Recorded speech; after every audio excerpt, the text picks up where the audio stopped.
اگلے سوال کو دیکھ لیتے ہیں، جو ہے ملیریا میں نہانا چاہیے یا نہیں؟ تو ملیریا میں نہانے کے لیے کوئی خاص ریسٹرکشن نہیں ہے، صرف اس چیز کا دھیان رکھنا ہوتا ہے کہ جب آپ کو اسپائک آئی ہوئی ہے، یہ 100 سے زیادہ ہے بخار، 104 پہ ہے، 105 پہ ہے، کیونکہ ملیریا میں جو ہے نا بخار کافی زیادہ ہوتا ہے، تو اس ٹائم اگر آپ پانی ڈالیں گے تو وہ تھرمو ریگولیٹری سسٹم ڈسٹرب ہو جاتا ہے اور اس کے سائڈ ایفیکٹ ہونے کے چانسز ہوتے ہیں۔ اس ٹائم تو آپ سکونیں کریں گے، لیکن نارمل ٹائم میں جب اسپائک نہیں ہوتی، بخار نہیں ہوتا، تو اس ٹائم آپ نہ زیادہ ٹھنڈا نہ زیادہ گرم اس پانی سے نہا سکتے ہیں۔ ایک چیز کا دھیان رکھنا ہوتا ہے کہ آپ نے نہانے کا جو ٹائم ہے وہ کم رکھنا ہوتا ہے، 5 سے 10 منٹ، اس کے بعد کوئک ڈرائی کرنا ہوتا ہے، آپ نے اپنے جسم کو پانی کو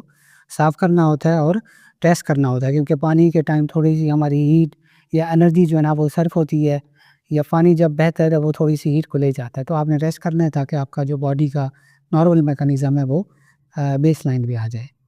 دوسرے سوال کو دیکھ لیتے ہیں، جو ملیریا میں دیا جانے والا سیرپ اب اس میں یہ ہے کہ سیرپس وغیرہ میں بچوں میں دی جاتی ہیں، اور عام طور پر مارکیٹ میں کافی زیادہ عجیب سے سیرپس موجود ہیں جو ایفیکیشیس نہیں ہیں، یا پرانے ہیں، یا آؤٹ ڈیٹڈ ہیں، جو اب گائیڈ لائن میں نہیں ہیں۔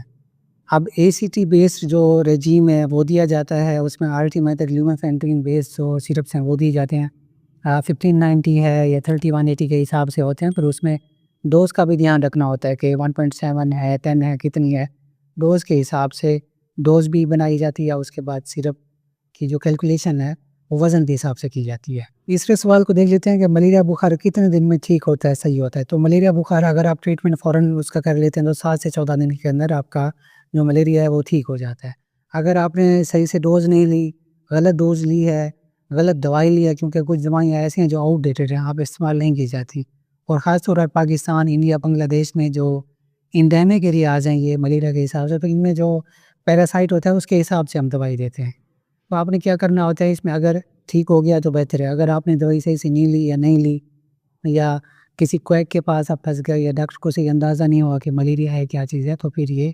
مہینہ بھی چل سکتا ہے، کچھ ہفتے بھی چل سکتا ہے، اور بعض اوقات یہ ختم ہو جائے گا، اس کے بعد پھر آپ کو شروع ہو جائے گا، پھر ختم ہو جائے گا، مہینے بعد دوبارہ آپ کو اسپائک آ جائے گی، کیونکہ اس کی جو ڈورمنٹ فارمز ہیں جس کو ہیپنوزوائٹس رہتے ہیں وہ جگر کے اندر موجود رہتے ہیں، ڈورمنٹ رہتے ہیں، سوئے رہتے ہیں، اور وہ کسی بھی وقت باہر آ جاتے ہیں، آر بی سیز کو انفیکٹ کرتے ہیں، آر بی سیز کے اندر ہوتے ہیں، یعنی کہ جو ہمارا خون کے خلیے ہوتے ہیں اس کے اندر پائے جاتے ہیں۔ جب اس کو توڑتے ہیں تو ہمیں بخار میں، ملیریا بخار میں تھکاوٹ بھی اس لیے ہوتی ہے کیونکہ آر بی سیز ہمارے ٹوٹ رہے ہوتے ہیں، خون ہمارا کم ہو رہا ہوتا ہے۔ اگلا سوال ہے، ملیریا بخار کتنے پرکار کا ہوتا ہے؟ اقسام کا ہوتا ہے۔ اس میں جو ہے نا اقسام ہے، ویسے تو 4 سے 5 اقسام سب تک ہیں اس کی، لیکن جو پاکستان، انڈیا، بنگلہ دیش، ایشیا میں جو پریولنٹ ہیں سب سے زیادہ ہے پی فالسیپیرم، یہ اس کی قسم ہے پیراسائٹ کی۔ پی فالسیپیرم سب سے سویئر یعنی کہ خطرناک قسم کا جو ملیریا ہے وہ کرواتا ہے۔ اس کے بعد ہے ہمارے پاس پی وائیویکس، یہ کامن ہے، یعنی کہ زیادہ تر کیسز پی وائیویکس کے ہوتے ہیں، لیکن یہ زیادہ خطرناک نہیں ہوتا، لیکن پی فالسیپیرم کے بھی کیسز رپورٹ ہوتے ہیں۔ اس کے بعد جو اقسام ہے اس میں پی اوویل آتا ہے، اس کے بعد پی ملیریائی آتا ہے، اور ایک دو اور قسم بھی ہیں۔ تو ان سب میں جو فیور کا پیٹرن ہوتا ہے وہ ڈیفرنٹ ہوتا ہے، کچھ میں 1 دن چھوڑ کے فیور آتا ہے، کچھ میں 2 دن چھوڑ کے فیور آ رہا ہوتا ہے، لیکن ملیریا میں جو ہے نا خاص طور پر ایک تو جو ٹرشین فیور ہے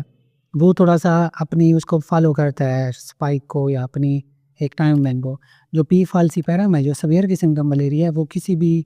گائیڈ لائن کو فالو نہیں کرتا ہے، اٹ مینس کہ ہم کہہ دیں کہ جی وہ 2 دن بعد بخار کرے گا، اس میں بخار کنٹینیوس بھی ہو سکتا ہے، ہلکا ہلکا وہ پھر زیادہ ہو جائے، ایسا بھی ہو سکتا ہے، اسپائکس میں بھی آ سکتا ہے، تو اس کا کوئی حساب کتاب نہیں ہوتا۔